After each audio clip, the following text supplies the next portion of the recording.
was it a fearful time during pandemic? I mean, you're out of the communication loop, and is it, oh my gosh, am I going to be the next one to go?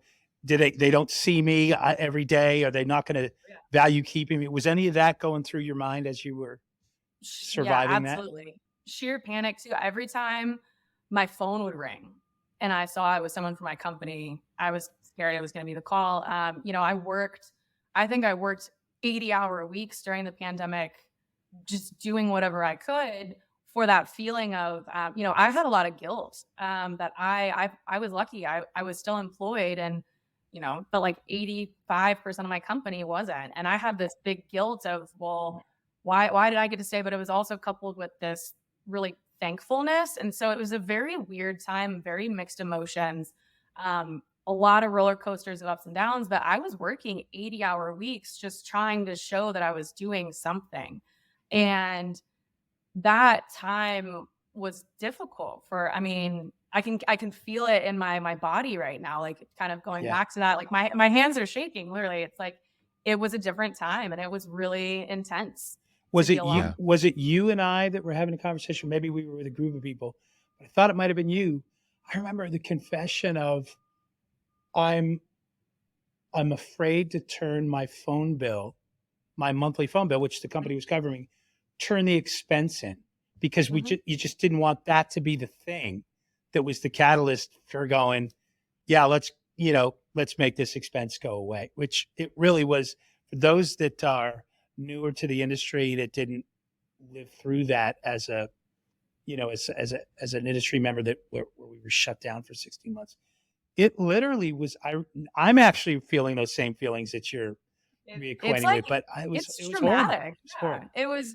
It's deep seated and it Mm. might sound, you don't like to use those words, lightly, but it was a very, intense time that we all experienced at different levels. And I don't know if there's, I've tried to put it into words. I went through a very big time where I was like, who am I without this career? And I know a lot of people, I mean, it was just a tough time. So it's exciting now that things are back, but I think it really was something that if you were, like you said, in a foxhole, that was that was the Yeah. black hole that I think we Mhm. all really went through, and luckily we all kind of came out on the other side. But Yeah, for sure. I think as you think back to the pandemic and all those experiences that people went through, I've heard from a lot of business owners, even executives of what it was like, but it's been interesting to hear from people maybe at just the employee level of what it was like and to realize that maybe they're taking on some of the same burden that the business owner had in their mind is really interesting to hear. You know, speaking of the pandemic, it did bring on a lot of remote work opportunities in several industries, really in new capacities and in our industry as well. But I want to go back to talking about remote work and what it looked like before the pandemic and maybe even well before the pandemic. Chris, what was remote like when you were coming into the industry? I know that you've had a little bit of experience and it was high travel, high sales role that you were in, but what was remote work like back in the day and Well, traveling how by has it evolved? horse and buggy, Khalil. I know where you're going with this, and you know I what? wasn't gonna No, say it, but that yes, was you were. good. Yes, you were. I know where you were going. No, but you're right. If you had a job, and your job was to go see customers in their cities or in their locations, um, you know, the unflattering term way back when was you're a traveling salesman, right? Or you're Hmm. and now we call them relationship managers or whatever. But it was get on a plane on a Monday morning and you land early and you got at least one, possibly two appointments on that Monday. And then it was 2 a days for every day. And then it would be a Friday night flight back. You want to be home for the weekend, but it was expected you were going to see um, at least 7 or 8. A good week was 10 face-to-face appointments. Sometimes it was by car. When I started, it was loaded up my Ford Bronco, and I had samples, and we went out and we were still storytellers about why we were a good company to do business with. But it was just we didn't have a lot of the conveniences of technology right on your phone. There's an app for everything now, right? So we can retrieve, we can share, we can cast it onto somebody's flat screen, and By the way, that was an acceptable job. We didn't call it remote. There were some positions that were it was just okay that they were not in the office every day, because their job was to go out and travel and see customers. So it didn't really matter where your base camp was. I think the huge paradigm shift, Khalil, was when all these other jobs that have always been office based became in play, and it was first, it's like we're just trying to keep the company going when an industry was shuttered. So you did what you had to do, whether you were an accounting person or a project manager, or obviously you weren't a shop guy. There was nothing to build. But then this strange dance of what jobs would come back and what didn't, and people who felt offended by being asked back.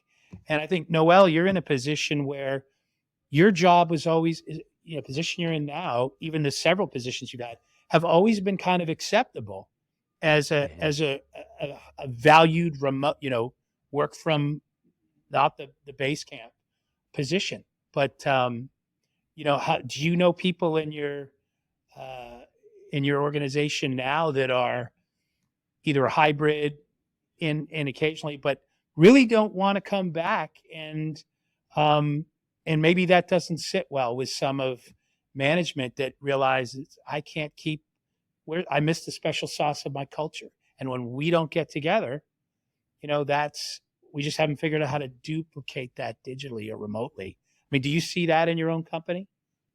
The struggle? Yeah, and I think that I mean, before the pandemic, our owner was very notorious of being in the office. I feel like I kind of am always a little bit of an exception to the rule, just considering that our office technically was remote and then I was by myself. So I've always really felt remote, but the culture for our company was always in the office, regardless of the position. Everyone should be there.